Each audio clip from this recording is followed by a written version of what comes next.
everyone remain calm. Yeah, that's how it always starts. And later there's running and screaming. Somebody talk to me! What is happening? Welcome to Jurassic World. You're listening to the Jurassic Park Podcast. You want to consult here or in my bungalow? Hold on to your butts. Well, we're back. Hello and welcome to the 158th episode of the Jurassic Park Podcast. I'm your host, Brad Jost, and we're here to discuss all things Jurassic Park. In this episode, we're going to bring you some more box office numbers for Jurassic World Fallen Kingdom, some news on a can of shaving cream from Chronicle Collectibles, and some words on the new waterfront show from Universal Orlando. After that, we're going to hear the final episode, number 26 in the incredible series Extinction Level Jurassic Park. We made it. This is the last episode of Extinction Level. We've kind of all been on this journey together, listening to these episodes over the past year, and I've had a blast kind of diving into this and making my own headcanon, and I hope you guys have too, and we're here. This is it. Let's celebrate because it's a great ending to this series. Now, in last episode, we had some really scary encounters with some dinosaurs, and also some of probably the most emotional acting in this series yet from the Steve voice himself, Stephen Hurl. And this week, in the final installment, we're going to get an intense battle on the ship with more dinosaurs, a really fun reveal, and a wonderful send-off for this entire series. Following that, we're actually going to head out to Site B to speak with the creator of Extinction Level Jurassic Park, Arjan Bos. We're going to discuss that final episode, the entirety of Extinction Level Jurassic Park, and maybe even touch on Fallen Kingdom. So, as a warning, if you have not seen the movie yet, be warned that there are spoilers in that segment. Now, a few things to mention before we get underway. If you haven't, please go check out our YouTube channel. Make sure to subscribe, hit that notification bell to receive those updates when new content goes live. We are producing a ton of great content over there, separately from what you're hearing over here. So please make sure to go follow along with everything that we are doing over there. Now, last week, I know Tom Fishenden reviewed a legacy pack of dinosaurs. I went on a merch hunt and found some really cool items, some Jurassic Park items, some Jurassic World items, and we have even more fun stuff coming for you this week, including a look at what I've received over the past month, whether it was a mail call or something that I picked up in the stores. So there's going to be so much more, so keep your eyes peeled and definitely head over to our YouTube channel. But anyway, we have a fun episode for you, so why don't we get this one started off with a bit of Jurassic news from around the world.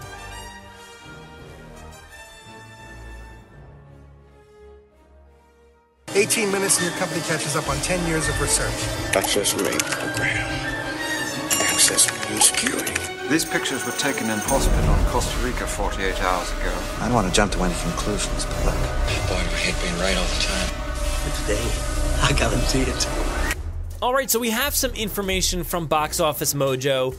Jurassic World Fallen Kingdom brought in an estimated $28.5 million for the weekend, and that pushed it up over $333.3 million here in the United States. After this past week, it actually crossed $1 billion globally, which is incredible. I mean, that's amazing. I'm so glad it happened, and it seems to be happening quick, even though it has been out for a month around the world already. So it also made an additional $27.6 million overseas this weekend, which just basically rivaled what it made here in the US, bringing it to $725.3 million for the international box office, and that total now is $1.058 billion. That is crazy. I know somebody asked in the mailbag last week if we have any worries about them not continuing on or doing anything like that.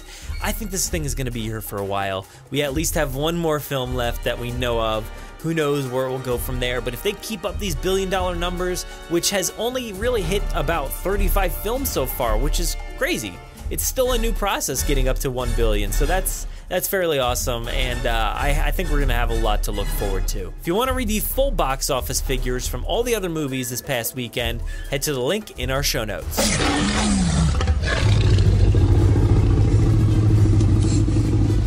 So the latest in a long string of film props and sculpts and all kinds of crazy things coming from Chronicle Collectibles is the Barbasol can from Jurassic Park that Dennis Nedry tried to hijack those embryos and get them off the island, but it didn't work out too well.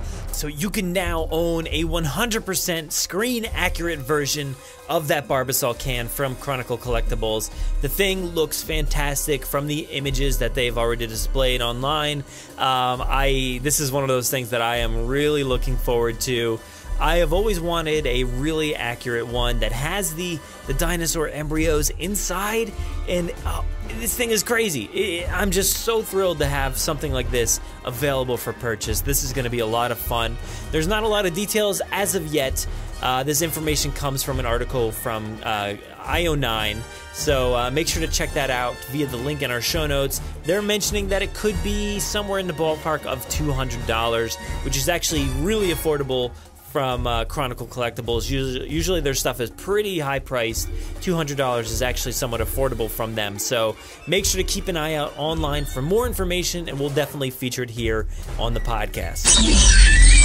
Recently in the news here, we mentioned the new show from Universal Orlando, which is the cinematic celebration on the waterfront that features a ton of jets shooting water up into the air and projecting images on the water.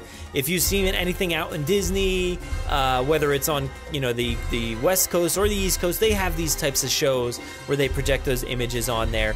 The show actually finally debuted, and it does feature as the first IP in the show. After a little musical introduction there, you get a lot of imagery from Jurassic World and actually Fallen Kingdom as well. So while the images are playing, you have a lot of the music from the films playing, and I specifically really liked the images projected of the Mosasaurus coming out of the water, because it felt natural, because it's a show on the water. You're sitting there in front of the water watching this, just like the guests were in Jurassic World as that Mosasaurus came out of the water. So it looked fantastic. Even in the background, they actually have the background of the film projected onto buildings. So it's a really awesome experience. If you're viewing it from the right angle, you can see a wide screen that kind of goes on different projections around the buildings and the different water jets that they're spraying all this water. It looks incredible. If you guys want to check out the entire show, we have a video in our show notes, so go check it out. Oh, there it is. There it is. And now let's listen to the final episode of Extinction Level Jurassic Park. Episode 26, Jumping Ship, Resolution. The captain at the helm of the supply ship looked outside, where the world was turning dark again because of another incoming storm.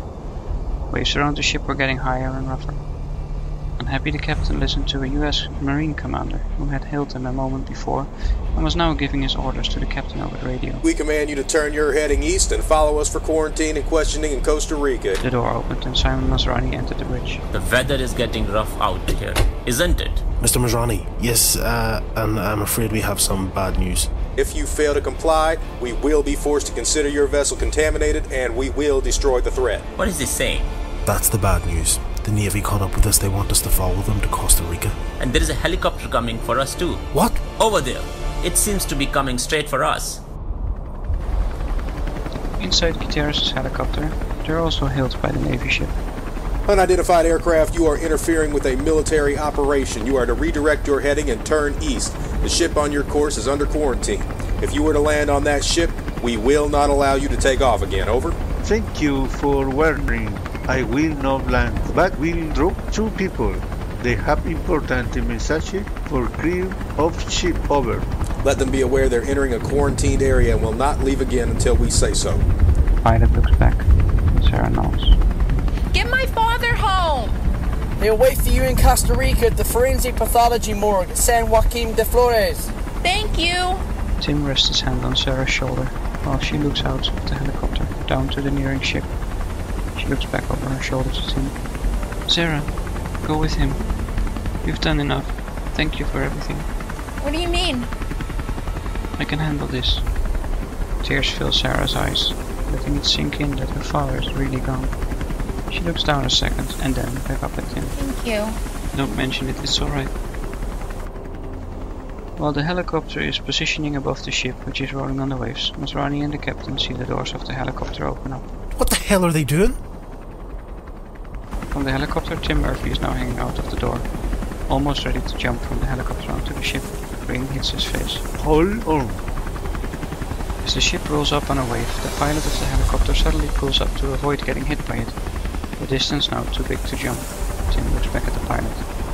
A little lower, okay? Lowering down again, Tim looks at the deck of the ship below, coming up on another wave. I hate heights. As he jumps out and continues in a row onto the wet deck of the ship, the helicopter pulls up again. Itera salutes him from the front window, and Sarah waves as the helicopter turns away to head for the mainland. Tim looks up at the bridge. A little nervous, he turns around and looks at the bow of the ship, knowing what's beneath its deck.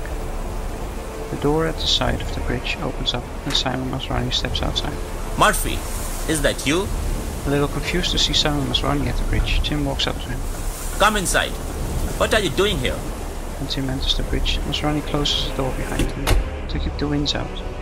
Seeing how dirty Tim is, raising questions for Masrani. What happened?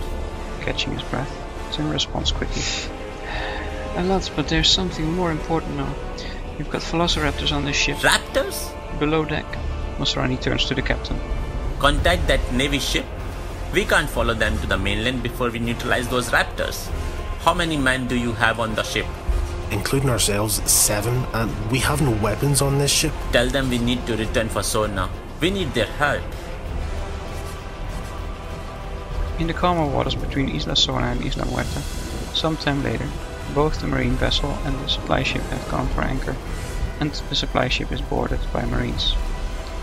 Outside it is still raining, and it has turned dark as the day is going over into the evening sky rumbling with passing thunderstorm.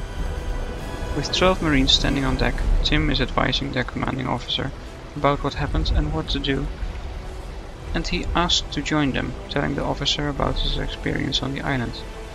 The commanding officer hands Tim a tranquilizer gun and night vision goggles. Tim smiles as he looks down at the goggles, moving it up and down, weighing it. Are they heavy? Then they're expensive. Put them back. Be careful. I will be. They move to go inside, down metal stairs. Below deck, aft. Their surroundings are very dark and the marines put down their night vision goggles, turning them on.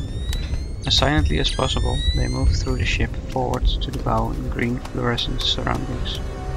Every once in a while, lighting flashes, and the light through the round windows turned the rooms in bright green light, stopping the marines for a moment before they continue. Silently their commander signals the direction to go, and the marines split up to take a left and a right corridor leading to the bow. They meet again at the end of the corridors, where both sides come back together, leading to a next door, at the center of the ship, the cargo hold. The commander opens the door. It squeaks and a soft metallic tick as the door handle reaches the wall, the moment it is fully opened. The cargo hold is open at the top and rain falls down through a metallic grating at the deck. It is a huge room with 2 levels, the second level being metal grey walkways crossing the sides and the center of the room. The marines enter 6 going up the stairs, as 6 wait downstairs to cross the area. Suddenly Tim thinks he hears growling, but the thunder interrupts.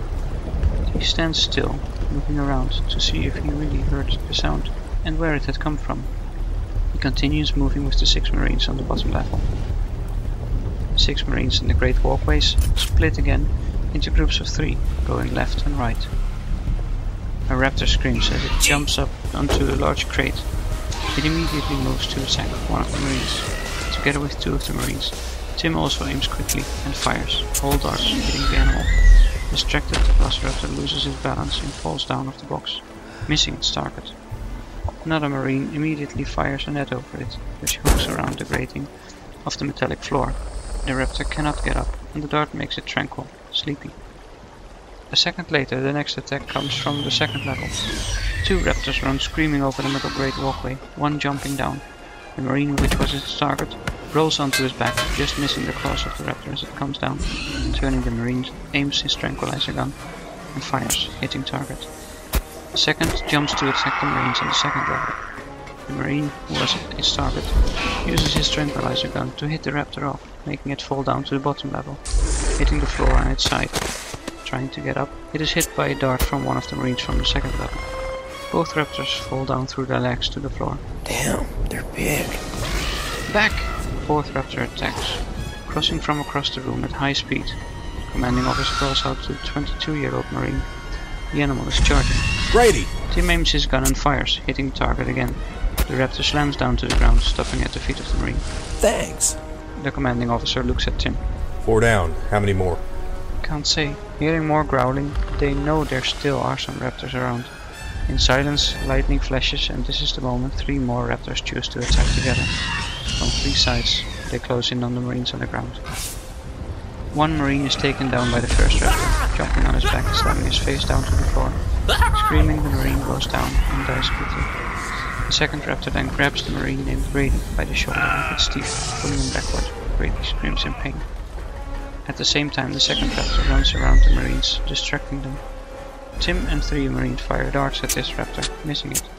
From the second level, the 6 marines also try to aim at the raptors. The third raptor goes low, jumps up and slams the middle of the 3 marines next to Tim, down to the floor. Grady, who got grabbed by the shoulder, hit the raptor holding him with the back of his tranquilizer gun, keeping the long legs ending in razor-sharp sickle claws away from his torso. Eventually he hits the eye of the raptor, lets go, and scratches his head with its claw. Grady takes this moment to aim his gun and fire, sending the raptor off to dreamland. Also, the second raptor is taken down by one of the marines on the ground. The third raptor is hit from the second level, and it turns quiet again. After a moment of silence, the commanding officer turns to his men, signaling all the marines to come down to the bottom level to regroup, ordering Tim and 2 of his marines to look after their fallen mates, 2 dead, 1 bleeding from the shoulder, down his arm. Mr. Murphy, you did good. Help them get our brothers out. And Owen, get yourself looked after. To 2 others. Gather this ship's crew and get these raptors off this ship, back on Isla Sorna. To the 5 remaining marines, he says, let's search the rest of the ship. With nets, the raptors are carried off the boat and dropped onto the islands, still asleep. While the crew is doing this, Tim stands watch together with Simon Masrani. Tim hands Masrani something from his inside jacket pocket. Before I forget, here are the hard drive and a sample of the cure Dr. Wu created. Thank you for this, Tim. I must say, I'm proud of you.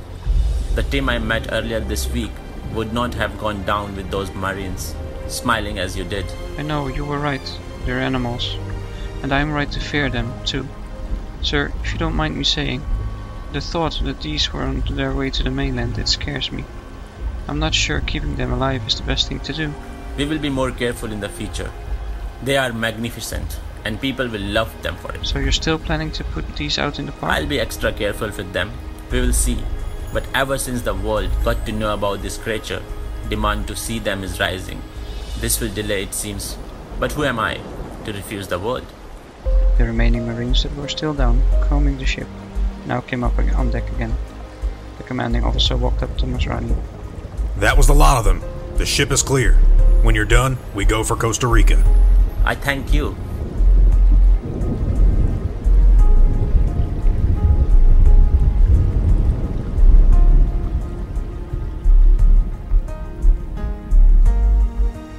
Two months later, a high-ranking Navy officer is sitting behind a desk, looking through some paperwork, when Tim Murphy enters the room and walks towards the desk. The officer looks up. Mr. Murphy, take a seat. Tim sits down. Your scores speak for you, physical as well as psychological, and with these references, even though we couldn't give any details, his reference is well respected. So, there's just one question I'd like you to answer for me. What is your deepest fear? Tim let the question sink in for a moment, then, to be without fear, ma'am. For me, to be without fear is to be without cause. Our rational fears are inflamed by our instinct, keeping us from taking irrational and senseless action. In my opinion, we should listen to our fears in balance with our other senses, and so we'll keep our actions pure. The officer looks at Tim, and then smiles. She picks up a stamp from the desk and stamps the document. Approved.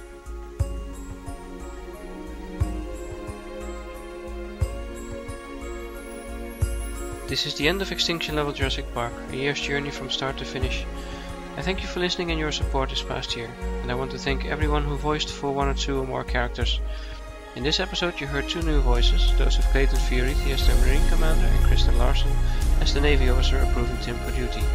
Other voices in this episode were those of John T. as the Supply Ship Captain, Emmett Mishra as Maserati, Hector Salazar Morales as the Pilot, Jennifer Telek as Sarah Harding, myself as Tim Murphy, and of course James Hawkins as Guitarras and the Marine.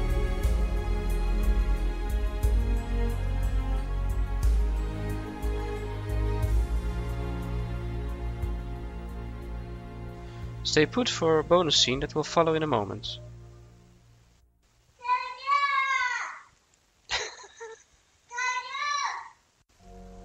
Bonus scene. Somewhat earlier than Tim's approval, 5 weeks after the evacuation from Isla Sorna, Vic Hoskins walked into an office on a high floor overlooking a rainy day over a big city. Simon Masrani stood up from behind his desk and walked around to greet Hoskins, extending his hand. Hoskins, thank you for responding to my invitation. I wanted to give you my condolence in person on the team you lost on Sorna. I'm very sorry how that all turned out. Thank you, sir. They were good guys. I don't understand how this could have happened. They knew the dangers, but when they signed the agreements, they accepted the risk involved voluntarily. So I'm not here to give a statement to fight claims or anything, I imagine. Slightly taken back by this unexpected cold response, Masrani gestured Hoskins to take a seat, while getting seated himself. No. So, to the point. I understood from Dr. Wu, you and your men were involved in capturing the pteranodons on Takanyo. That's right. Most guys of that team are still alive, by the way.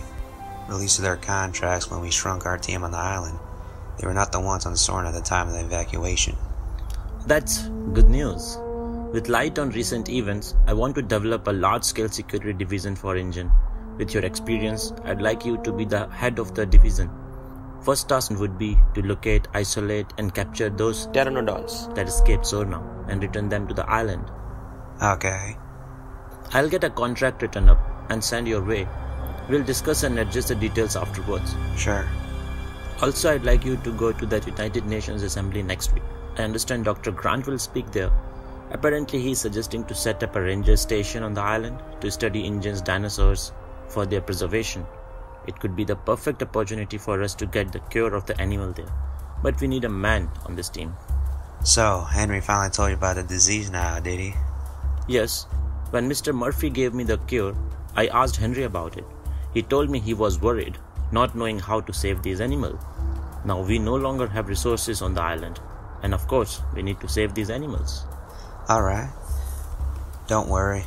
We'll see that Grant gets his wish, and I've got just the right person for the job. Masrani got up and extended his hand towards Hoskins. Thank you, Vic.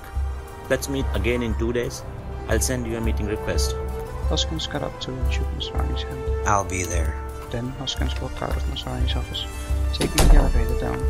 In the main hall of the building, before walking out into the rain, he pulled out a cell phone and dialed a number, waiting inside for the other end to be picked up, and then the call was answered. Deborah Holland? Deborah, how do you like a job? Quickly, Hoskins looked around to make sure he would not be overheard. On Isla Sorna.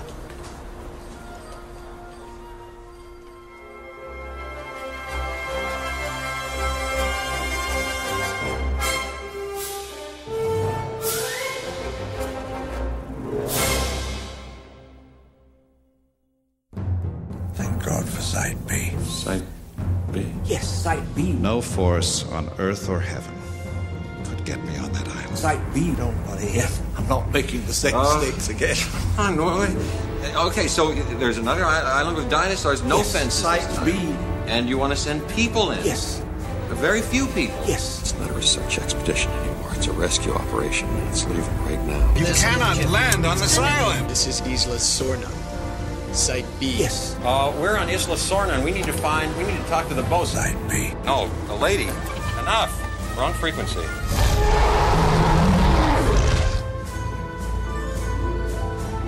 I'm here on Site B shortly after the military struck the island with a few bombs. It was kind of brutal, and the jungle is still slightly on fire. I don't know why, but I thought I saw Tim Murphy over there and maybe Sarah Harding, but I don't know, I must be seeing things. Instead, I have the creator of Extinction Level Jurassic Park, Arjan Bos, here with me today. How you doing on the island today, man? I'm not really sure. It's kind of scary around here. Yeah, whenever things are on fire, yeah, it's not too good. You know, you don't want to be in that kind of situation. No, but we're still in good health, so let's just hope we can get off.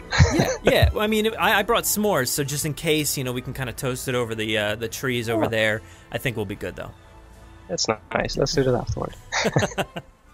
So, you know, last time we had you on, it was, what was that? It was back in episode 132, after, like, the 14th episode of Extinction Level Jurassic Park. We kind of discussed your history, creating content like this, your Jurassic fandom, the first half of Extinction Level. This time, I think we're going to cover episode 26, the final episode, and the second half also of the audio drama as well. And maybe even touch on Fallen Kingdom if we can. So why don't we actually just jump right into this summary? Because I've been doing these summaries after the end of like every episode, and I forget when we decided to do that. That was kind of like an add-on thing after the fact for some reason. I guess maybe just to boost some extra content because, you know, during those like dull years in between movies, there's not a lot to do, so I'm like, all right, let me add some more content onto these episodes. So I always found that to be fun, kind of reviewing everything and just kind of going over what happened and sifting through it myself. So I enjoyed doing that. Yeah, it certainly was a lot of fun for me to listen to. You know. It was I don't know. Yeah, I'm sure it was a little interesting because like I didn't know what was going on. You know, you didn't feed me any kind of inside information or any kind of details, and I didn't listen ahead. So whenever I did those little wrap-ups, I just focused on the episode that I just heard. I tried to remember as much as I could about the past and not sound like a fool, like going through everything. So yeah, some things you read a little too much into, like the commander on Sorna coughing. He just had that in the recording, so I thought, okay, let's just keep that in. You know, I went through some old notes and I noticed that point last night, and I'm like, oh, that was nothing. That was turned out to be nothing because I tried to create some interesting questions and things that we could look into. You know, specifically because that sickness seemed to be like spreading to different things, and I'm like, oh man, he just coughed. Now, was that a normal cough, or was that like part of the script? You know, he says his lines, and then it says insert cough. yeah, it wasn't part of the script, but Jack Delamere sent me a lot of takes to pick from, and this one sounded really natural, so I just thought, let's throw that one in. Yeah, well, I think that's great because anything to make, you know, a bunch of almost like non-actors sound more natural, I think is a good thing, you know, because a lot of us are, I don't think, is anybody like a professional actor? I don't think so. No, I don't think so either. No, but so some were really, really good. Yeah, and it's everybody did a great job, and yeah, it's surprising that like you just bring together a bunch of people in the community, and everybody just so happens to do a great job. Yeah, it was really surprising for me as well. Yeah, I love to get all those things together and really hear the story come to life. Yeah. Well, there was another thing I feel like I probably read into too much. I don't remember. I thought I had it on the tip of my tongue, but I forget now. But that coughing thing made me laugh. Yeah. So let's actually just jump into it. So episode 26, which is the final episode of Extinction Level, basically had kind of like a main, you know, the main episode, and also kind of like a, what do you call it, like a post-credit scene in a way. I liked that that addition to the scene there. But this one was called Jumping Ship / Resolution. Yep. And yeah, I think that's an apt title there. So yeah, I think they were two separate episodes at first, but when we still had 40 episodes in mind. Then the episodes all were 3 minutes, so that was really too short. And these 10 minutes episodes were much nicer to go with. And yeah, I still wanted resolution in the title, so I just mixed the two together. Yeah, I think it's probably good because you keep the I guess the excitement going the entire time. It's not like you had to cut off certain things and only make it 3 minutes or anything. So yeah, I didn't mind like having a 15-minute long episode. I think that was great because it ramps up and you don't cut it off in the middle of the action or anything like that. There's always like a natural conclusion to each one of these segments, which I thought was great. Yeah, thank you. Yeah, kind of like and some of them like created cliffhangers, especially in this second half, which was really cool. Yeah, it just so happened, and I like. So in true Jurassic fashion, this kind of starts again with an incoming storm, as the ships are going out to sea, and it seems like a really choppy waters out there. And we get another like military commander giving orders to the supply ship. They basically want to quarantine the ship, and if they don't, adhere to these rules, we're going to destroy it. And of course, Masrani, I feel like he's in the dark this whole time. He's just like confused. Yeah, he has no clue. But I love the intensity of the military in these episodes. They're just like, you need to follow these orders or else we're going to blow you up. Yeah, the words were mine, but Clayton did a really good job on this as well. Yeah. He made it sound very natural. Yeah. Was it him and Ted Brothers did previous commanders too, right? Yeah, Ted Brothers is the commander of the whole fleet. And Clayton here is the commander of the Marines that went of the ship that went after him. Okay, yeah. So I just love that intensity, and I'm like, man, are they that intense? Would they really just blow us up? I mean, I guess the issue is pretty severe, like there's a pretty bad issue going on. So, and which is kind of like, I don't know, we kind of walk into Fallen Kingdom territory in a way, and I know like you had sent me before like it released here in the U.S.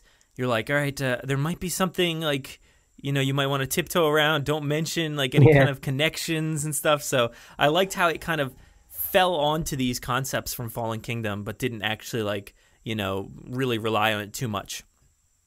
Yeah, exactly. I love that it still fits in the canon, apart from a few details here or there, but mostly it's still possible. Yeah. So within the canon. Yeah. So we get this helicopter coming in, and it has Gutierrez, the pilot, Tim and Sarah, and sadly Jerry's body. So the commander's like, he does the same thing, the same bit. He's like, if you land on that that boat, you can't leave. You're gonna have to stay, and you won't be able to stay until we resolve the situation. And the pilot's like, all right, we're not gonna land. We're just gonna drop off these two people like easily. I'm just gonna drop them. And sweetly enough, like Tim is like, all right, Sarah, like stay on the chopper, stay with your dad, don't leave your dad, because she was like a little choked up about leaving her father. And she basically like thanked him, like, thank you, Tim, I'm grateful for that. And then, Tim basically jumps out as the pilot's like trying not to hit the ship with all these choppy waves and everything going on. So yeah, that was a nice moment from Tim and Sarah there. Yeah, I thought so too. I think Sarah at this point really had enough, so she's ready to go and stay with her dad, say goodbye. Yeah, I mean, you could say one should expect these kind of situations when going to the island, but it almost seemed like nobody kind of expected things to go awry again. So, they did a great job, and Sarah held together pretty good. Yeah, as with all Jurassic movies, and they start where they all think they are in control of the situation, and of course they never are. No, and yeah, it seems like every situation just goes awry. Like they don't have any luck in these, except for like one thing maybe in this episode and the last episode that kind of carried through. But So Tim's jumping out, and Masrani is on the bridge of the boat, welcomes Tim. He's he's a happy guy as ever, just confused still as to why Tim is there. And Tim's like, hey, there's raptors on your ship. What are you doing? And of course, Masrani has like no idea. He's He's he's like, we need to solve this issue before we get back to the mainland. And at that point, basically 12 Marines just hop on board.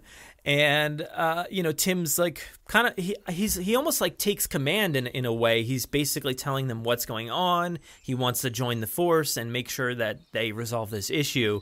And they hand him the gun and the night vision goggles. And I love that little flashback that he got of the night vision scene. That was so awesome. Yeah, I just had to put that in. I wrote it, of course, and then I immediately thought of the night vision goggles in Jurassic Park. Yeah. And it felt natural to put that memory in. Yeah, throughout the series, there's been like a few instances where he he kind of flashes back. It kind of like almost crippled him early on, and he didn't. He almost didn't have the guts to follow through, but this time he gets that memory and then he just continues on. He's like, all right, we got to do this. Yep. So it didn't really hold him back at all this time. No, he's still scared, but it's the right thing to be. Yeah, and which in a certainly way touches upon later on in the episode, which I thought was great. But this is kind of the episode because you send me the what do you call it? Like kind of like the credits. So it has like who was in the episode, what music was used, and stuff like that. And I try not to look at those ahead of time. So you send me the file and that in the same like email. So I download the files. So try not to like stare at that too much because I feel like it would maybe give away. Actually, in this case, it didn't really give anything away. So in this scene that I'm talking about, the Raptors start attacking the military and the Marine or whoever is down there. Marines are shooting Tranks, and so is Tim. And of course, we get the mention of a 22-year-old Marine, and they basically yell out Grady, which I was waiting for that because, like I said, I didn't want to check out any of the summaries, and I probably mentioned it as like kind of like a thought I had. In earlier episodes. I forget if I did or not, but I had that feeling that maybe we would get a hint of Owen Grady, from the military's perspective, because I saw that scene in Jurassic Park 3, and I'm like, well, man, if he's trying to tie things together, the military shows up, the Navy's there, so why wouldn't Owen be there? It would make a lot of sense, right? So we weren't the only ones. Right after I wrote it in, and I had James record for it. Of course, James does again this other voice. He had four roles, I think, in the last 3 episodes. And right after that, I saw a video on YouTube coming on about this as well, and some other fan had the same theory. So I really like that. But in my case, he's not with the Marines that's on the coast. He's on the Marine ship that went after Masrani. Yeah. Yeah. I loved that. I loved hearing it. And it was funny because I was listening. I was like in the zone. I had my headphones on listening to this last night. And I heard Grady, and it kind of like, whoa, it startled me. And I had to go back, and I was like, whoa. Where did he come from? All of a sudden, you just hear like the 22-year-old, and then somebody yells at Grady. I'm like, oh my God, this is it. It's happening. I loved it. I loved tying it in because we've had subtle nods and stuff like that into Jurassic World, and obviously Vic Hoskins and stuff like that. So I loved like carrying it even further into that canon. I love that in Fallen Kingdom, Grady never tells anything about his first experience with dinosaurs, so it still fits. Yeah, that's very true. And of course, it's a raptor, which makes it even more perfect. It had to be, right? I'm sure you thought about that. You're like, well, he's got experience and stuff like that, so he's the guy you would go to because of all that. So I thought that was perfect. And yeah, you're right. Now when I watch Fallen Kingdom, maybe I can have my own little headcanon, like in that scene with Claire. That'd be pretty awesome, actually. Yeah. Just like, because it's like she's reminiscing. Did you read the book yet, the Evolution of Claire? I'm at chapter 13 right now. Okay, I didn't finish it yet, but I'm still working on it. Yeah. So, I mean, they definitely touch on that instance. So, we won't discuss it too farther, but so in that instance, you're thinking of like a sweet moment, and then I love that to think that like in this instance, you know, he's having like almost like a traumatic experience. She's trying to like bring it back to be all sweet and like, do you remember the first time you saw a dinosaur? And like, just thinking that he's thinking of like this dark and dingy boat where like storms coming in and raptors are attacking all his crew. And oh man, that that's kind of funny. Yeah, it fits that he stays silent. Yeah. I was so happy when I first heard that line in the trailer. I thought, okay, here we go, it's over. No longer it's canon. It cannot be canon anymore. Yeah. But okay, well, it wasn't that bad. You know, thinking about that moment even farther, like they really don't resolve that moment because, I mean, we can just assume that maybe Baby Blue was the first time, but it actually probably shouldn't have been, you know, because they had been, you know, testing and trialing these baby raptors for a while, and he obviously had to get to that island somehow, so he probably stumbled across some other dinosaur at some point. So I don't think that story is fully resolved even in the full canon. No, the full canon doesn't say. I don't believe that we know what Grady's first experience was with dinosaurs. No, well, this is it. This is what we're going to stick with for now until they tell us really otherwise. Me. So in this situation, they're just, like I said, they're tranking these raptors, and I love that. Like, I feel like there's not a lot of, I don't think there's any instances where people are straight up like killing dinosaurs, right? It's just everybody always seems to be using a trank gun. Yeah, that comes from my previous experience with writing screenplays. My earlier screenplays really had people going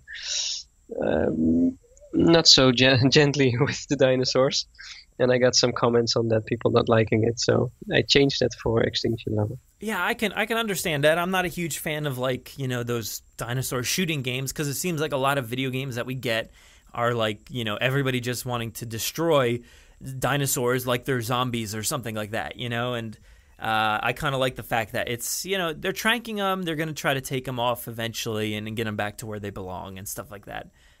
Yeah, just neutralize and not kill. Yeah. So I feel like in this scene, like, Tim tranks one and kind of saves Owen.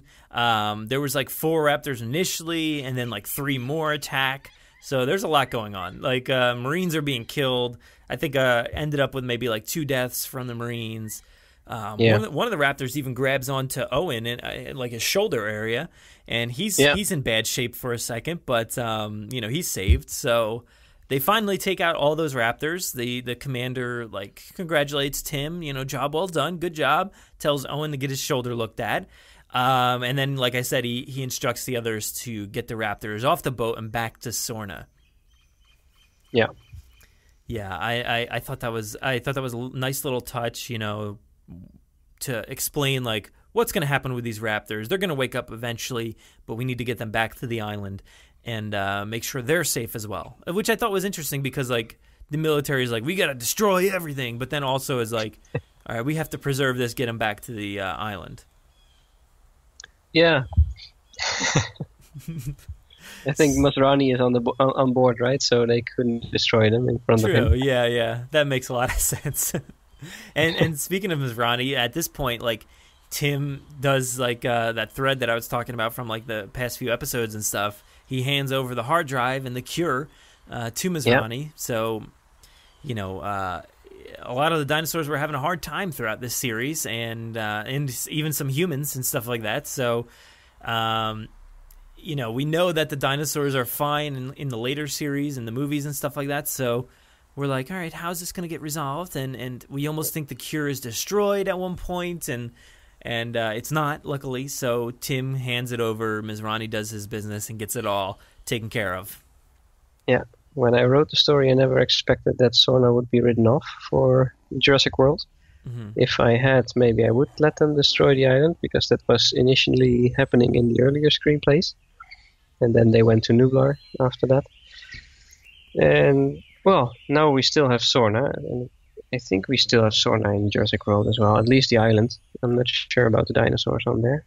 Yeah, I mean, still could have happened. It's all like in the hands of, you know, ancillary material, whether it's like the books or the DPG website and all that. So you have to rely on those outlets to kind of find out, what happened with these dinosaurs and what's up with those islands, the other islands, and everything like that. So, as far as we're led to believe, right, that the dinosaurs were all led over to Nublar from Sorna and stuff like that. So eventually, a lot of those ones died off and stuff. So most of them, I guess, ended up back on Nublar. So that's what we have to go off of.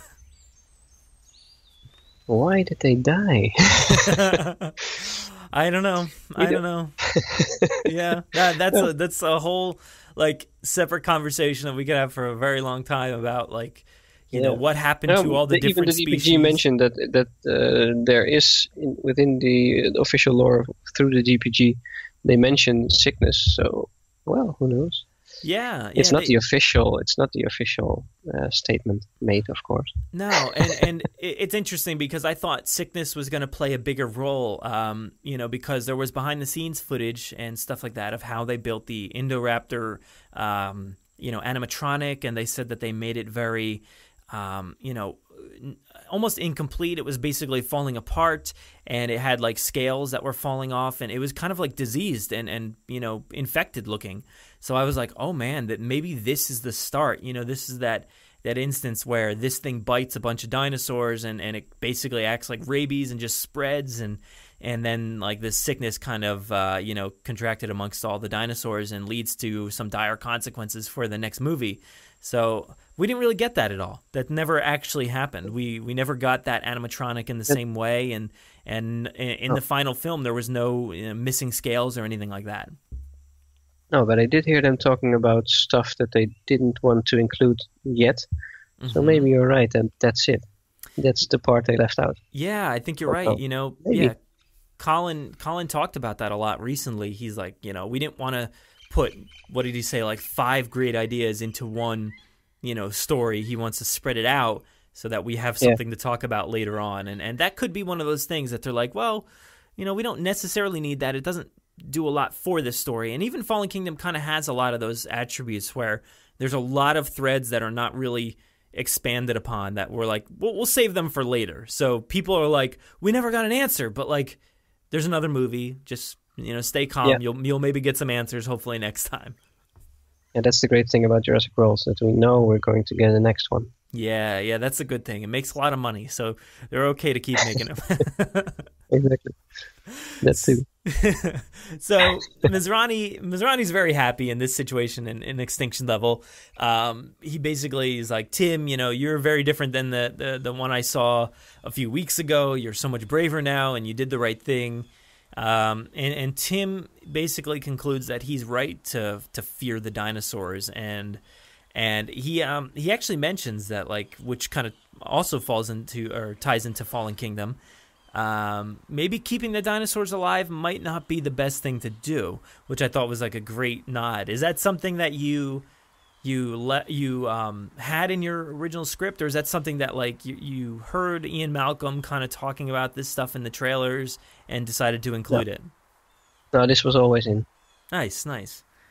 Yeah. I thought that was interesting. A nice little tie-in, the moral, ethical dilemmas that they all have going on of, whether these things should be alive or not. I thought that was a great touch.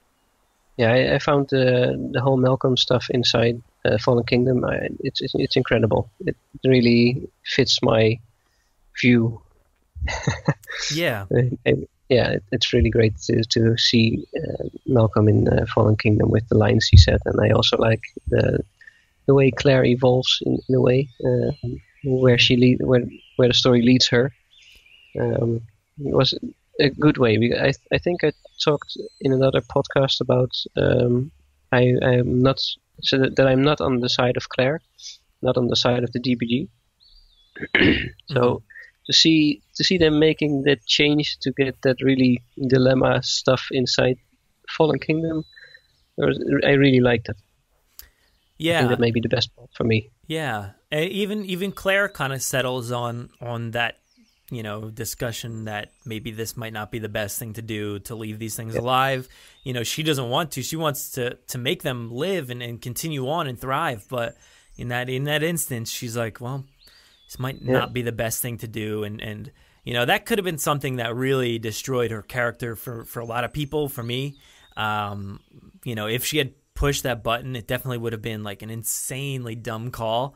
But luckily she didn't do it, and she, it happened anyway, so it didn't really matter. But she kind of landed on the fact that maybe this might be the best thing, is to unfortunately let them die in this situation. Yeah, it would have been terrible. I don't think I would have been able to push the button either, but I couldn't have looked at the dinosaurs like she did. Yeah, so she must be a very strong woman. Yeah. To make that call, kind of stress.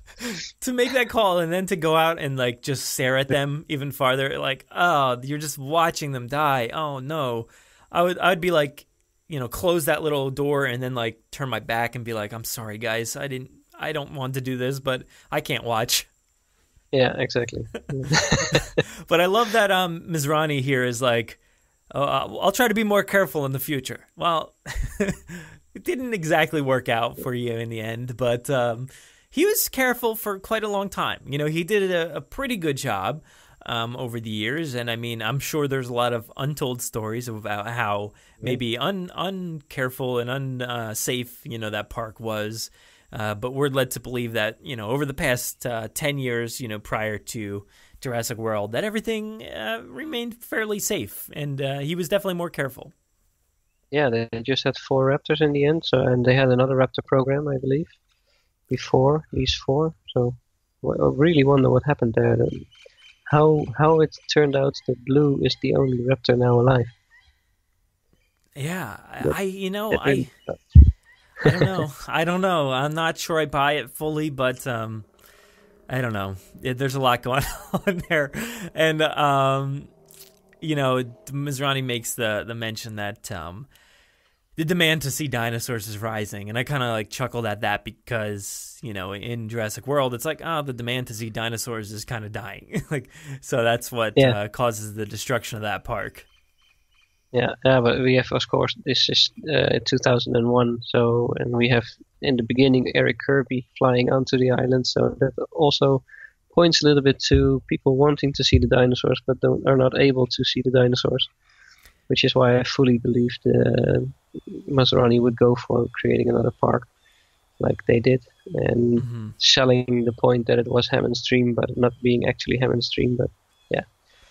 I believe that he would be selling that point, Yeah, if you have people that are out there risking their own lives to go get a glimpse of these dinosaurs and, illegal stuff, when you see that, there's these companies that are selling boat tours around and paragliding tours and stuff like that, there certainly had to be way more than, just those few guys that were doing that one thing with Eric Kirby and Ben Hildebrand.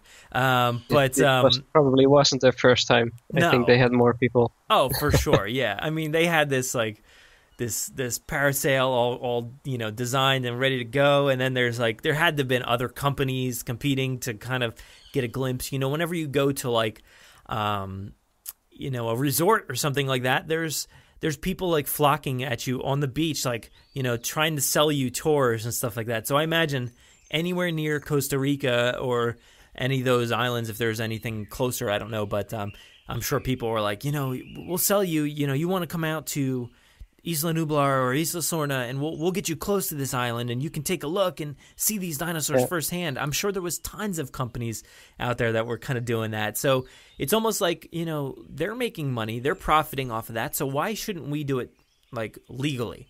Have this, available for people to actually see, to be safe, so that we can keep an eye on everything, make sure that everything is going the right way. Exactly. And we're the ones making the money, not these, other companies with a boat.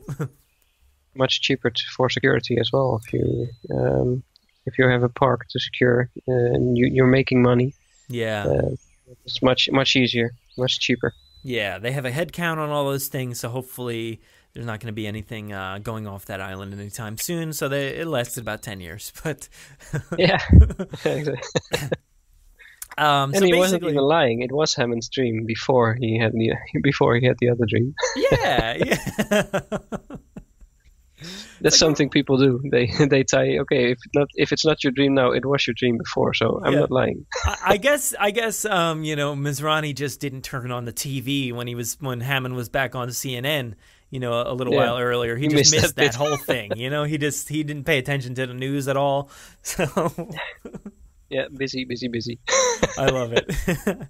So that basically like wraps up the island section here, and it kind of skips over to like 2 months later, and there's like a high-ranking officer in an office. Tim enters the room, and apparently he's I guess he's testing, right, to get into the Navy. Yeah. And he does well. He gets some high scores, and he has good references. And did you have like an idea as to who that reference was? Because when she was talking about, the officer was like, you have good references. They're well respected. I was wondering like, oh, who specifically was that? Probably the Marine commander of that ship. Yeah, I was kind of wondering that.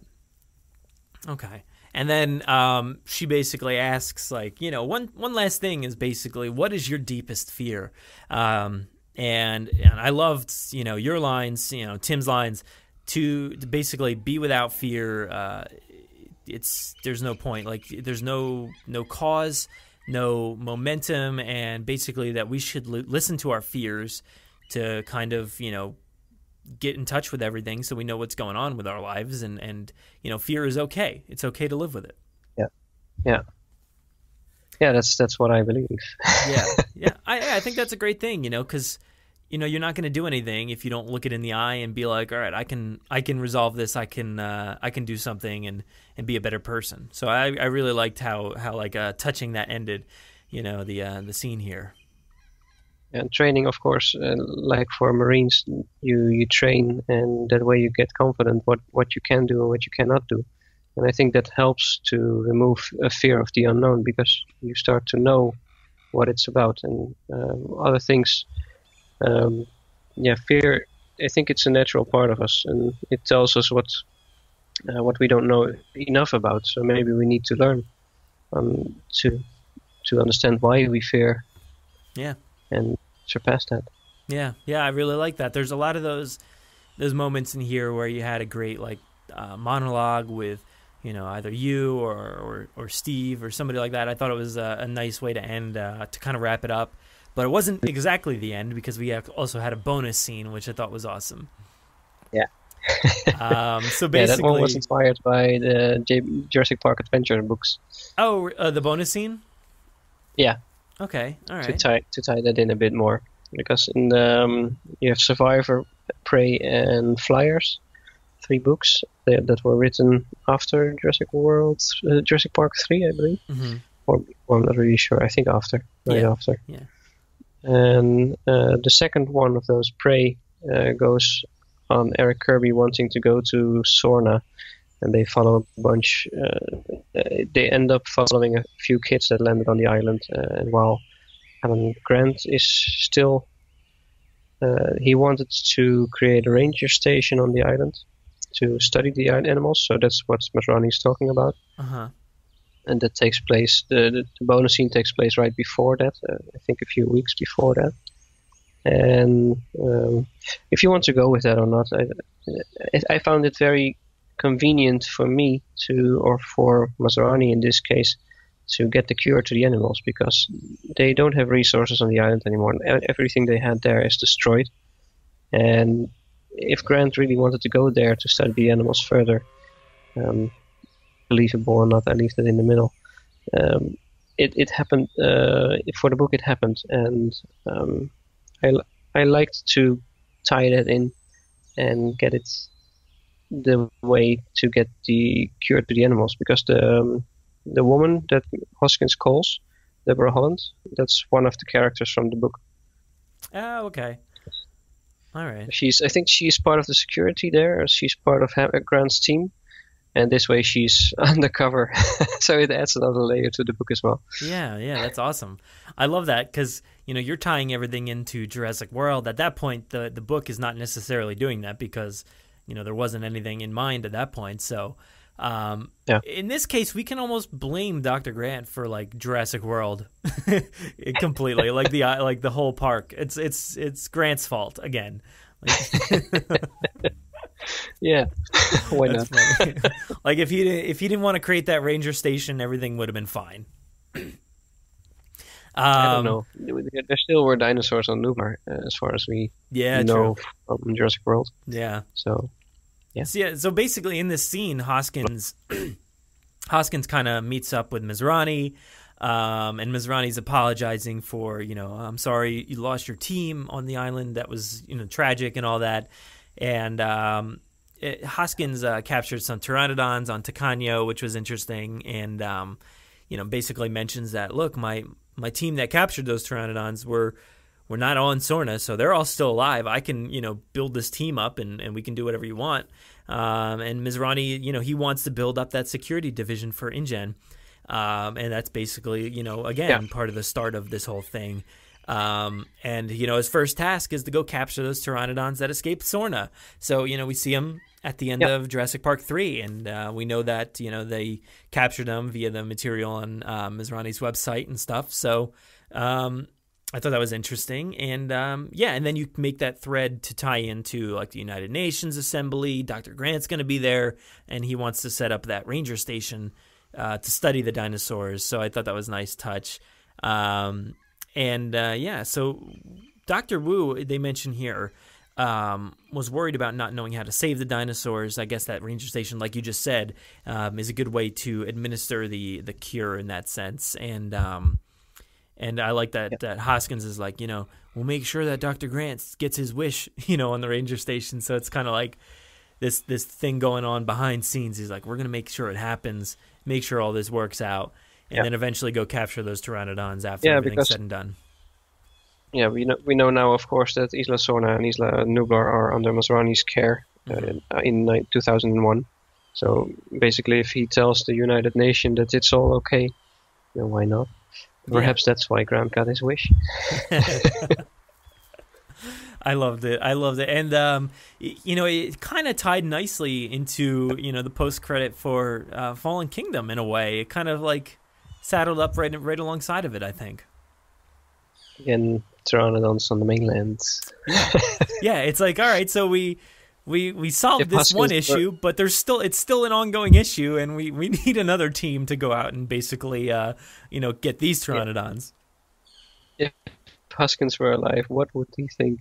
Not again.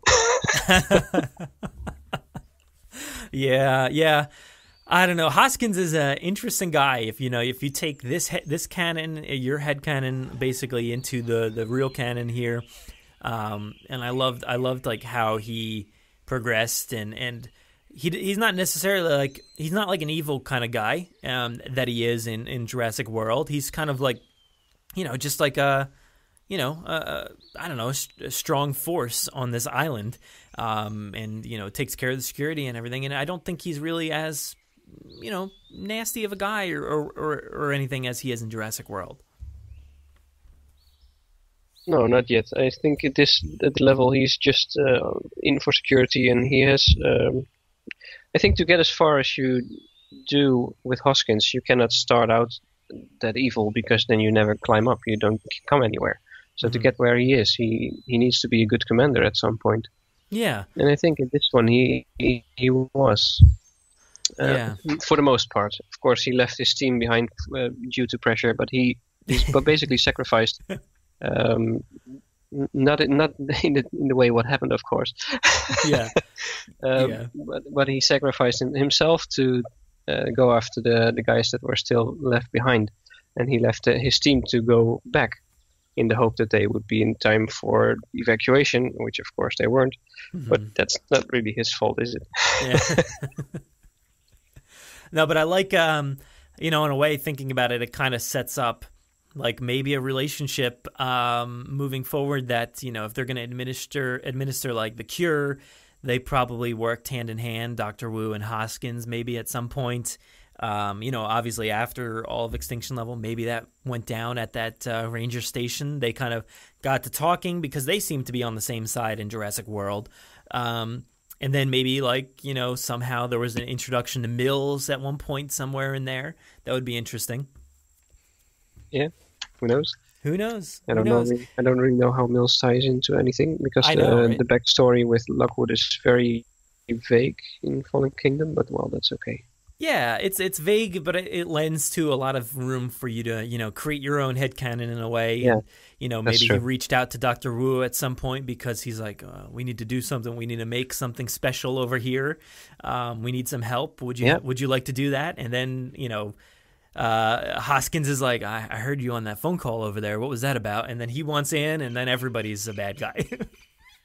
I think for the whole plot with the raptors for Hoskins from Jurassic World, I think the basis for that was laid in Jurassic Park 3 because we see the raptors there being very smart. So that's why I put the part in where Hoskins sees that too. Oh yeah. That being the basis for his ideas, and of course, Jurassic Park 3 is about a few months, maybe 2-3 months before the Tora Bora battle that he mentions in Jurassic Park 3, which is a nice touch because then he has that view of the raptors fresh in his mind when he sees that battle play out, and that's why he kept in his mind to if we had these raptors then, it would have been the way it had been.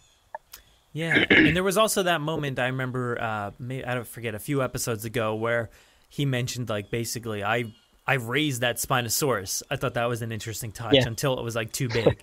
So I'm imagining him being like Owen, kind of training this thing, making sure it gets to its, old age safely, I guess. Yeah, but probably more like a kind of boss who would beat his pets to get it to do what he wants. So I don't think he would have been the best best person to raise that kind of.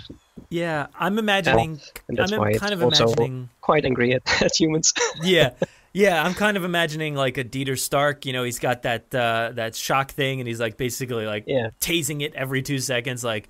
You need to be a better Spinosaurus. He just keeps poking it, and eventually just hates all humans and everything, and just is like, the craziest dinosaur you've ever seen. Yeah, that's something that I had in my mind. Yeah. The Spinosaurus doesn't like humans. That's for sure. No, it's just like it seems kind of like out of control. Doesn't know what's going on, and nobody can understand why this thing is so brutal. And this many years later, we're still, trying to tie it into everything and make it part of this expanded universe where they're doing hybrid, testing and all that stuff. So I think everybody's got that on their minds, and it's like, all right, there must have been a bigger connection here. And I think, didn't the DPG touch on that in a little sense there? Yeah, they did. Yeah. Yeah, in their sense, it's a hybrid. Not really sure why it was as mean as it was. I forgot those details. I mean, I don't know. I mean, the Indoraptor was fairly mean for no reason too. So I don't know. Maybe it's just like they just put the wrong thing in every time, and it just turns out to be too mean. I can understand the Indominus Rex in a way. That felt more like. Almost like just a big puppy that didn't know what to do with itself. It didn't seem as irrational as the Spinosaurus in that sense, but I don't know. Maybe there's just some wrong gene that they keep throwing in there that just makes them very, very angry. Who knows? I don't know. I think that I don't really know that much about genes, but I don't believe that that kind of temper comes from genes. I would sooner believe that it comes from something you experience while growing up. So it can be that the Spinosaurus for the Indominus Rex, I think they were very clear that it was raised in a very tiny space in isolation, so it didn't have anyone to grow up with. So it's a frustrated animal, and that felt believable for me in Jurassic World. And I think maybe the Spinosaurus just had bad experience growing up. I don't know. It's in this case of Jurassic Park 3, it's very difficult to understand fully because as far as you know, it grew up alone. It didn't have anything. Because the island was deserted. Yeah. So I mean that basically wrapped up all of that episode, the final episode there. So that was a great ending. I thought it was a good way, a sad way, but also leaves a lot of questions, like where could we go next, and how do they make these connections between here and the other movies and stuff. So I loved where it ended. I thought it was a great final episode. So congratulations. That was great. I loved all these 26 episodes. It was a lot of fun, a crazy ride. Yeah, definitely. For me as well to create it. It was amazing how it all came together. Yeah. Yeah, and like throughout the second half, there was just so many great things. There was like incredible acting. I thought, there was a lot of acting. A lot of it, even Stephen Hurl, he did a great job. Like whether it was like lamenting over dying animals or his death scene, like it was intense. And people like him and others, just acting very great throughout this entire series, and especially the second half. Yeah. For his death scene, Steve told me that he choked himself a little bit to get that kind of sound. He went to lengths. Yeah, really, he must have. And then in the original screenplay, it was Hammond that would die with these words.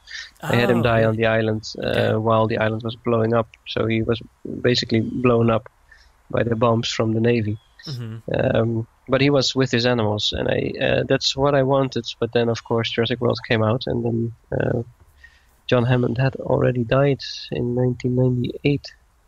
But that didn't happen anymore. But I didn't want to lose the lines, so I gave them to Jerry Harding. Yeah, I think that worked out perfectly. It was a very touching moment because Sarah's there and everything. So and it was like I said, it was like on that cliffhanger moment where you didn't know what happened, and apparently he's still alive, but also he's about to die. So there was a lot going on there. It was brutal. Very sad, and he did a great job for it. Yeah, and you have James Hawkins over there acting in like every scene. The dude did so many voices. So much going on there with him. I love it all, and I was surprised to hear him as Owen. Because I didn't expect it. Like I said, I didn't expect Owen to be there. I wasn't sure that he was going to be there, and then to hear that he did the voice, I didn't recognize. I didn't recognize him right away. I actually didn't know who it was, and then a little bit farther into it, I was like, oh, that was definitely James. Yeah, that was James. I was looking for, I didn't want to give it away too soon that I had Owen in it, so I thought, okay, James is already aware of most of it, so maybe he can do a good Owen, and he did. He could do a very good Owen. And I also had the President of the United States in a few episodes back, and that was also James. I was looking for someone who could do George W. Bush, because he was president at the time. So, yeah, and I think he did a good job on that too. He's very good at doing voices. Yeah, he can speak a little Spanish if you need him to. He's kind of like a... Yeah, well, that really took some effort. Because in September last year that I basically gave him a course with my wife next to me because she speaks Spanish. It's her native tongue in Peru. So, yeah, that was fun. Yeah, really sending back and forth. No, try it a little bit more like this, different. Yeah, and I think I even had some Spanish lines at one point, and I'm like, I don't know, I can't really do it. So you might as well pass it off to somebody who can. Yeah, I think I had you in mind for one of the other control workers. I think that Jay Jurassic did that at the end. Oh, that's right. Yeah. I was just he didn't do Spanish, but it was good enough. Because it was he had to do the lines for when the airplane was hailed from the Coast Guard, and I'm not really sure. I forgot the name, but it's in Jurassic Park 3, and it's a little bit of a Spanish accent that the guy calling the plane has. So, but then they hang up, and the team of Jurassic Park 3 flies over the island, that part. Yeah, that's right. I do remember. Yeah, you sent over some clips of like, what was said in that on that radio, right? Yeah, that's the way this thing all ties together is so great. A slight Spanish accent. Yeah, but not that bad. So yeah, it cannot be too big. Yeah. And then like this second half, I feel like the intensity just ramped up. It was like out of control. It was like so much going on. It was hectic, it was thrilling and all that. So there was a lot of dinosaur attacks. You had to deal with the potential destruction of Sorna. And then at one point they basically destroyed like part of it. The worker village was destroyed. You have Harding's death. There was so much going on, like so many, like I said, the raptor attacks. I think in the second half there was like, I think 2. I guess you have this one on the boat here, and then you have one where they were like out in the jungle in that vehicle. That was really intense. I really loved like the sound design and everything on that episode. It was fantastic. And then there's like Spinosaurus coming into the mix, and the 2 T-Rex from from the Lost World, which was awesome. And they basically took out the Spinosaurus, but didn't kill it. Surprisingly, I was very surprised to see that the thing survived that instance. Yeah, that is because of a discussion that we had on about Jurassic World and the skeleton there. Because apparently people wanted to believe that it was the same, and other people said it couldn't be the same. But when an animal ages for some time, then bone structure can differ. It can change. So I thought, well, the Spinosaurus must have grown a little bit older than it was at the time of Jurassic Park 3, so it cannot die. And also in Jurassic Park Adventures, the third movie, there's still the Spinosaurus that plays in 2002. So it couldn't have died. Yeah, if I wanted to tie those things into the story, if I wanted it to fit the canon in that way. Yeah, and the way things tied in. Oh, sorry. Go ahead. That's why it had to walk off. Yeah, I love that, and it surprised me so much. I was just like, "Oh, the thing's dead! Yes, finally!" I mean, I like the Spinosaurus personally. I think it's a great dinosaur, but yeah, I was like, "Oh, somebody finally took it down after all these years," and no, it survived. It lived on. This thing is a monster. It just keeps going. Yeah, it also tied nicely in with Jurassic World, where the Tyrannosaurus drops his jaw and then still gets up afterward. Yeah, so I thought that was a nice hint as well. Good point. Because I had that same feeling. I was like, oh my God, this is it. This is the moment. And no, it survives. But, there were so many remnants of Jurassic Park 3 and other films. So I loved, kind of traversing the island there and just finding all the remnants of, the group that kind of flew in there, whether it was Eric or, the other group. You have Udesky basically lying there in one of these episodes. You have those gas canisters that I think, Eric is throwing around. You find Billy at one point, and you find out that Sarah's the one who saves Billy, which is really cool. I loved how everything tied in. Yeah, me too. I have amazed myself while writing the story as well, because a lot of things just fit really well. Yeah, you're just like sitting there typing, and you're like, "Oh my God, it's working! Everything's connecting." Yeah, I think I've had those moments. Also, after I think I read those Jurassic Park adventure books after I had written the script, and then I came to the conclusion that Eric, he basically, if you read the first one, Survivor, he basically reaches the research facility. And I think maybe the worker village and the research facility had to be the same location. But when you look at Jurassic Park 3 and The Lost World, they really seem to be different locations. So I stick with that. And also on the map of Sorna, you see 2 different locations for worker village and research facility. Mm-hmm. So I took those 2 locations where I based it on. Yeah. And Eric basically stays close to the research facility, and in this story I let Dr. Wu say that they cannot go there because it's dangerous. And of course Eric also finds raptors there. Mm-hmm. So that's why they never find out that Eric is on the island, because he's over there in that area and they are somewhere else where Eric never comes. Yeah. So that fit too in that way, and that's how they never find out that Eric was on the island. And if someone wants to know Eric, in the book, Eric finds an iguanodon, and of course we know from the lore that there is no iguanodon on Sorna. But of course it's a book written by Eric, and Eric could have easily mistaken the animal for an Edmontosaurus for an iguanodon. Mm. They look kind of alike. Yeah. Of course the iguanodon has the big thumbs, and maybe he didn't see that too well. There are ways to explain a lot of things.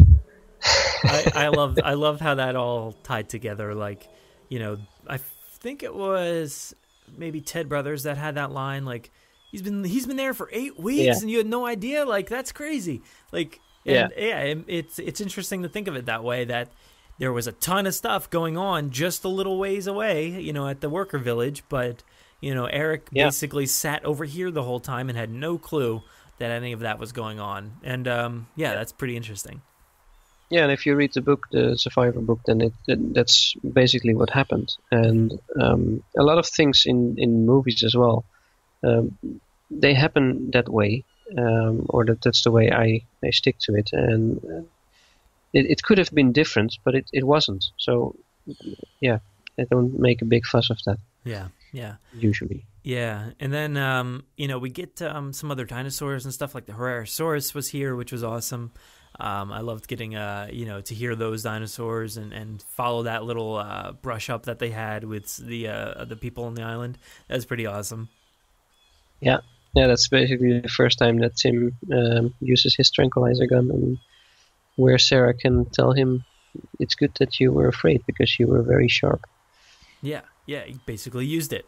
Then their other encounter with the Tylosaurus was pretty awesome. That was a fantastic scene where, they basically go down into the tunnels and come across, the water tank, and they hear John Hammond over the speakers and stuff. That was so awesome. Yeah, Kurt Tomlinson's music also was great for that sequence. I asked him via the forum on Jurassic Outpost if I could use those parts, because the ones he had posted there, and he told me that was okay. Nice. And I used one for the Herrerasaurus, just that sequence. I used one there, and another one for the Mosasaurus, which was really great. I slowed it a bit down to fit where I was going, and I took bits out to make it fit better. But it really fit this, and it really gave me goosebumps while I was listening to it. Yeah, I loved it. It was so much fun, just so nostalgic feeling. You're hearing all these voices and witnessing all these scenes from different perspectives. I thought it was all so much fun, and I really enjoyed going over it every time. And I was legitimately surprised and shocked, and I just thought it was a lot of fun going over it every time and just listening to it. New episodes and I've heard from a lot of people that they maybe didn't catch up on them, initially, so they've been kind of skipping over it, but they intend to listen to it all together at once. Is that something you're looking to do? Because I know we did the summary, which basically kind of went through a lot of those instances, but are you planning a full, how long is it? Like hour and a half, 2 hours or something like that? 3 hours and 19 minutes. Okay, wow. Much longer than I expected. Yeah, a little longer than I expected too. Yeah. I think when I wrote it, I thought if it was a movie, it would have been close to 2 hours, maybe a bit longer. But due to all the narration, it takes a lot longer to explain situations and to describe what's going on, really get a sense of what's going on. So that's why it takes longer than a movie would take. Mm-hmm. Yeah, is there, because I know you have all these episodes over on your YouTube now, so, people can listen to them individually without, the rest of the podcast version, so that's good. Yeah, and I also took out the credits there, so the only thing that you have there is the introduction of the episodes, which is basically the episodes, this number, and then the title of the episode, and then it really goes immediately into it. No previously parts and no credits. So if you listen on the YouTube channel, it will go much faster. Yeah, so you're combining them all together for one long 3 hour thing, right? So that people can listen to it straight through. That's gonna be awesome. I actually have to do that. I can't wait to listen to that, just to kind of hear everything all together, so you can connect those dots. Because some people, sometimes you forget things that happened early on, or like I said, people that, maybe skipped over because they didn't catch up right away. They weren't, fully invested in the podcast or wherever they heard it. So maybe they just kind of skipped over it, unfortunately. But this time they can actually catch up and they can listen to the whole thing, which I think is awesome. Yeah. Yeah, me too. I've listened to it a few times through the MP3s I have of it. So I like to listen to it still. Yeah, I get that, because you create something so awesome, you just gotta listen to it. You just gotta I'm sure you critique it here and there, and just think of things maybe you could have done better yourself. But I think it sounds awesome. I think everybody did such a great job. I'm pumped to listen to the whole thing. It's always hard to please everyone, because the like you mentioned, they in the end scene the Navy uses tranquilizer guns, which normally wouldn't happen. I think they're really lucky that they would have tranquilizer guns on that Navy ship, but they just so happen to have them on board. It's convenience, right? There's a lot of convenient plot points in these movies, so why not here too? Yeah, I think every movie has that. So, but if you want to please the fans that don't like the animals being killed, then you have to find out ways to do so. And of course, other fans would love to see them killed, but yeah. Well, we might as well wrap it up around here. We've been going for an hour already, so yeah, I know, but that's probably barely scratching the surface on a 3-hour audio drama that's been going for over a year now, and basically every other week here on the podcast, as much as we could do that. Of course, the mailbags on certain episodes that we have to air, it just kind of, sometimes it threw it off, so we ended up going 2 weeks or something. But basically every other week, it's been a staple here on the podcast. I'm sad to see it go. I'm interested to see what happens next. Do you have anything on your schedule? Anything else that you're working on coming up?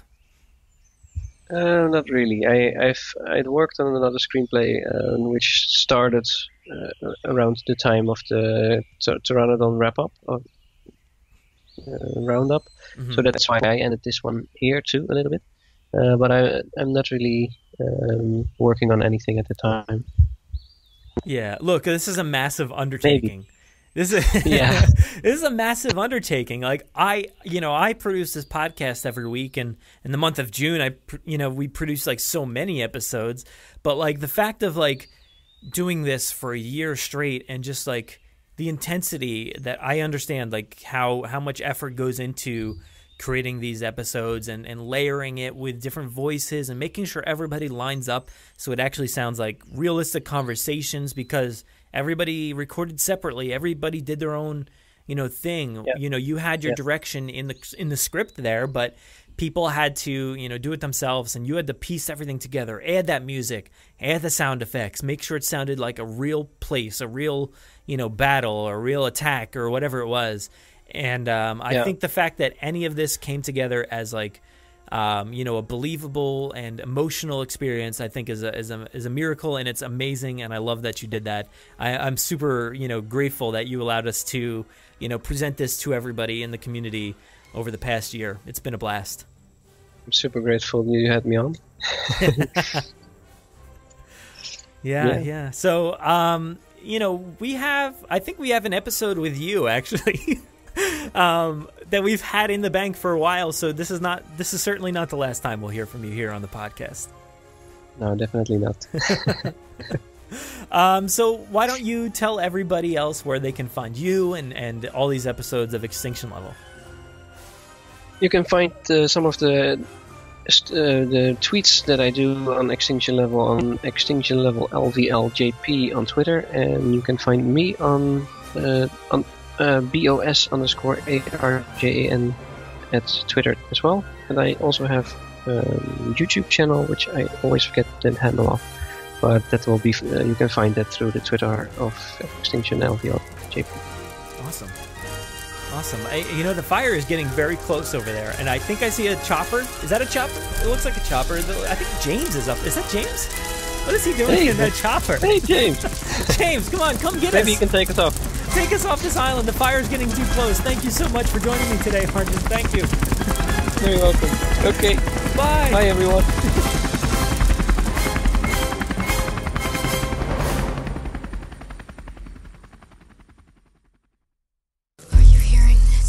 Make sure to visit JurassicParkPodcast.com to find all of our past episodes, brand new news articles, information on how to contact us, and much more. It's a great source for everything related to the podcast, and of course Jurassic Park and Jurassic World. Head to JurassicParkPodcast.com and help us build a great community. Anybody hear that?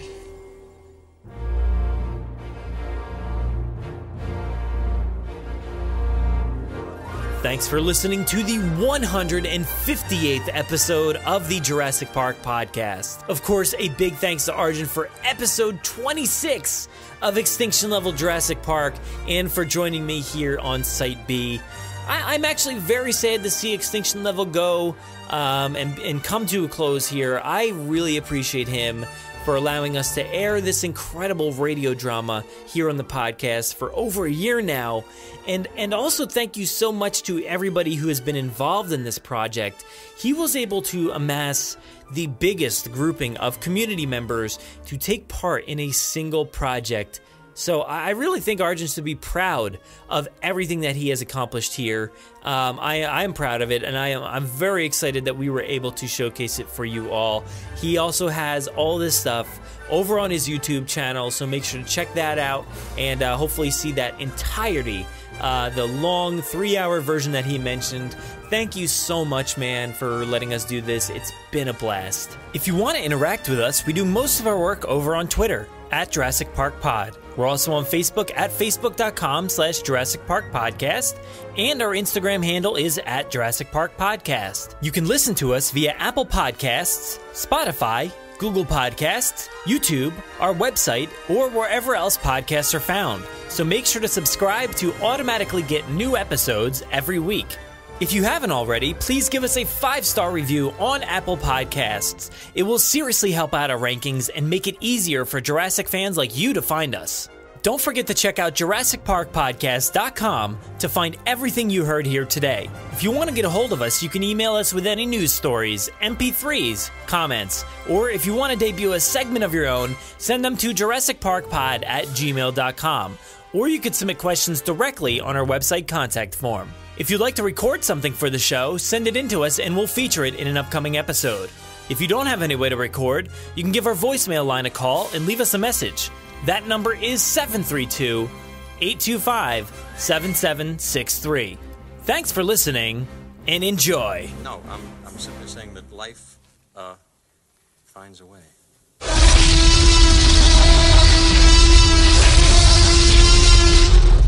5 minutes. Drop what you're doing and leave now.